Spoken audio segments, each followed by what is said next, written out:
Since our motion last week to reverse the increase in funding for the commercial greyhound racing industry, I've heard very little legitimate defence of the sector from its proponents. I've seen no serious efforts to address the loss-making nature of the industry or animal welfare concerns, or even acknowledgement of them.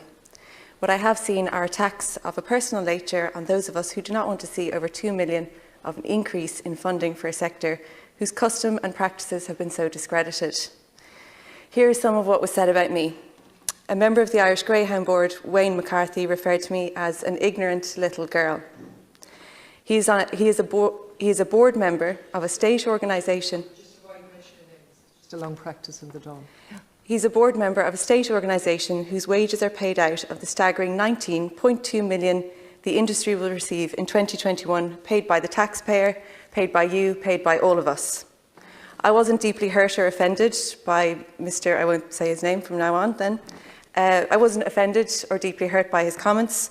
My initial reaction was to just ignore it. I instinctively felt that it didn't deserve any energy or thought.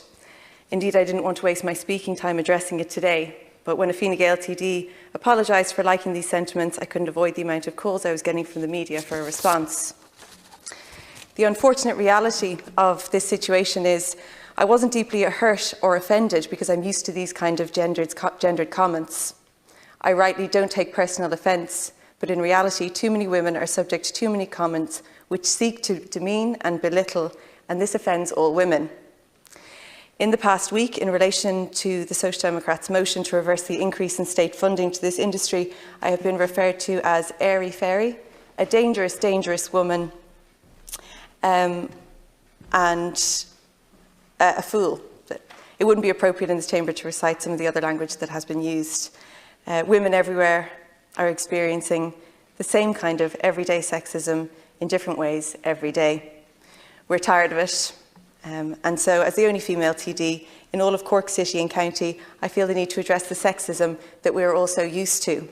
I feel the need to put it on the dull record that a board member of a state organisation in 2020 spoke about an elected woman in that way. And I feel the need to say that there can be no excuse for this, because there is no excuse. I don't want to use my speaking time in this House on this issue to address this everyday sexism. Women all over Ireland, including me, wish they didn't need to address this at all. But there is no alternative when we can't ignore it either.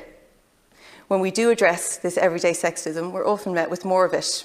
We hear things like angry feminist, you're too emotional, or you should calm down.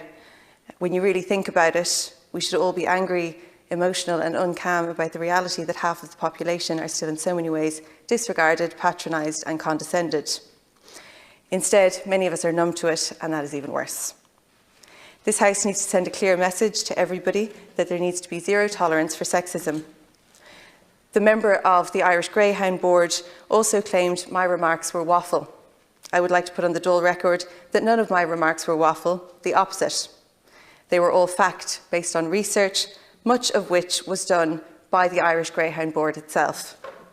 He hasn't challenged any of those facts.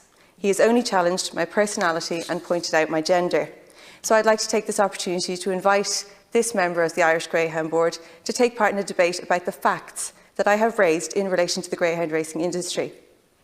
The viability of the industry, the animal welfare issues associated with the industry, the public disquiet about the state funding, and I'm sure a national broadcaster would be happy to facilitate it, and I'd be happy to arrange that.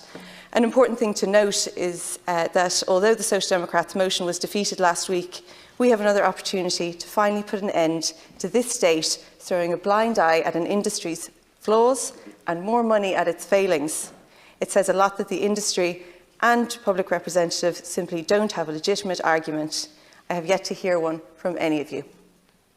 Last week, I highlighted many very worrying aspects about this industry: the frightening levels of animal cruelty, the extraordinary costs to the taxpayer, and the staggering loss-making nature of the industry. The enormous public support for an end to the state propping up this very problematic industry, shielding it from commercial realities, receiving extraordinary sums of money from the public purse while breeding 6,000 dogs annually to kill them. The vast majority of the general public cannot understand why government continues to blatantly ignore common sense on this issue.